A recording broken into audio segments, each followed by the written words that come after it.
everyone. It's Wednesday. I think it's the 5th of March. I just looked and forgot as usual. Anyhow, walking the bike trail, heading back. Thought I'd talk about a little topic that is not spoken too much. It's kind of a trade secret and people don't think about it, but I was talking to the taxi driver today because he was giving me a ride home, and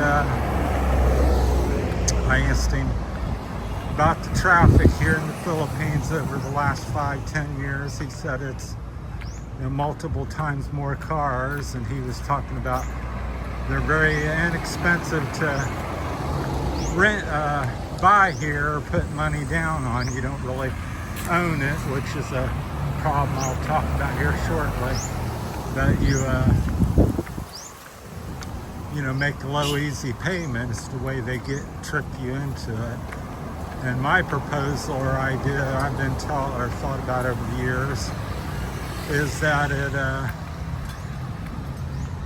if you can't pay cash for it, you can't afford it. Here's the thoughts behind that briefly. Guys working on the poles here, probably a cable or something. I'll speak here after we get by these guys here, so we maybe don't get dropped on. But anyhow, the thoughts behind that, my thoughts is that you can't afford it if you can't pay cash for it. And what happens is you buy a vehicle, and let's say it's a new one and you pay 1,000,000 pesos. As soon as you drop it, drive it off the lot, it's only worth maybe 650, 750 pesos. You lose $250,000 on it. That's the first thing, and people don't speak about that so much, but it's very true. I find that in America, it's wherever you go, it doesn't matter if it's motorcycle, car, or what you purchase, you usually lose money as soon as you purchase it.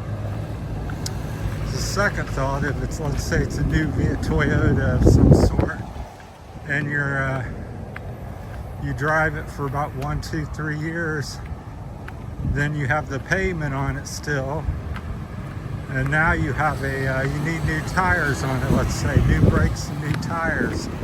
So now you not only got to come up with let's say 500 or 1,000 pesos that month for payment, you got to pay 1,000 pesos or more for new brakes or something.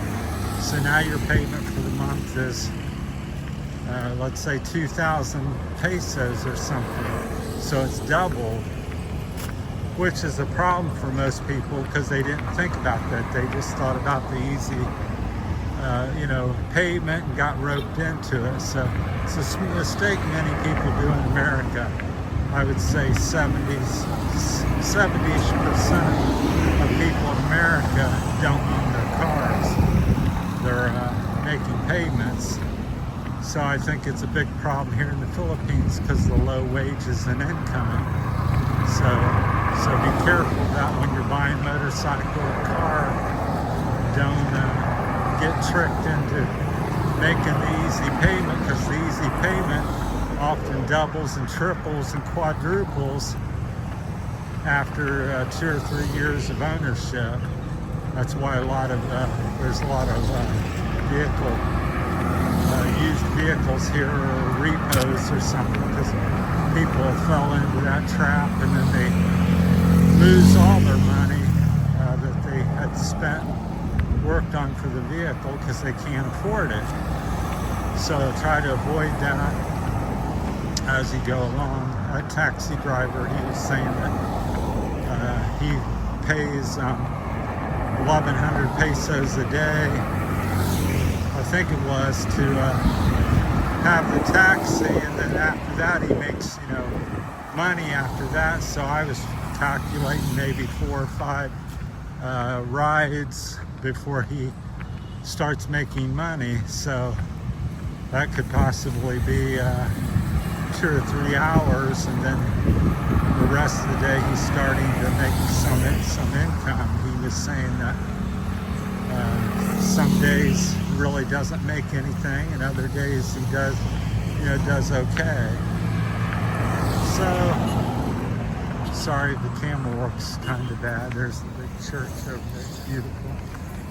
So I just wanted to speak about that. I thought it was interesting thought, and just put that out for you. So if you can't pay cash, it's often 99% of the time a bad idea to purchase a bike or motorcycle or car or whatever it may be. Simply because that vehicle, that payment will suddenly get double and triple over the course of about a 3-year period because of repairs and stuff.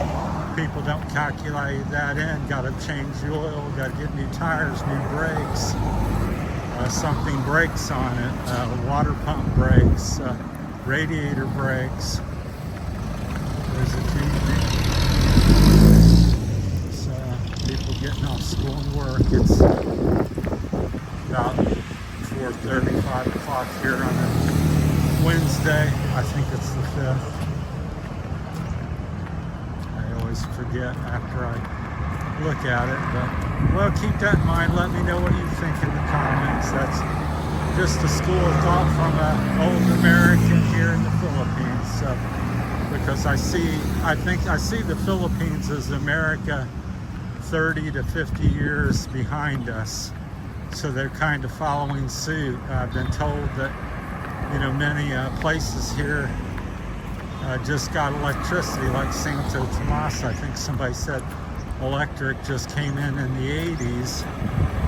So in America growing up, in the 60s, I can't remember a place ever not having electricity.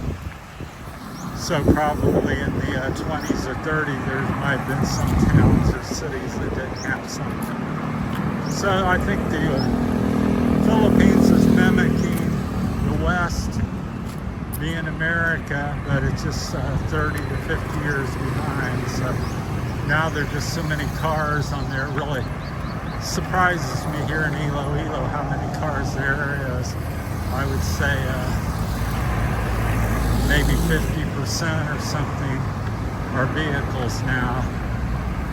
And some other YouTubers were commenting that they think in the last 5 or 10 years that's went up, 50, 75, 100% over what it was. Used to you just see motorbikes and bicycles and people walking. Now half the people maybe have cars, at least in the big city here, as you can see from the road. So the cab driver was joking. He was saying another 5 years he'd get out and walk because there'd be so many cars if it continues. So that was his thought. I thought interesting to share that with you all. So, well, that's it on this video. So be careful when purchasing a car. It's much more than just easy payment. It's easy payment when it's new, but it becomes a difficult payment as it ages, and your payment gets double and triple and quadruple. Different months you have issues with it. So this is a vicious trap. I call it the hamster wheel of life. But no dealership or friend or people are not going to tell you when they buy that. They just say, oh, easy, you have 500 peso a month extra you can buy. And you think, oh yes, I love cars, aircon and nice, everybody drive car. So, but there's much more to things in life when you go do that. So, kind of like dating a young Filipina, beautiful Filipina. Looks beautiful and seems simple, but after you date her a while, maybe not so simple, maybe very expensive. So, all right, that's my time. Thanks for watching. Let me know what you think in the comments, and hopefully this is something that strikes a chord with somebody. Thanks for watching, everybody. That's it for Terry's Philippine Journey video of the day. Thank you. Iloilo, Philippines.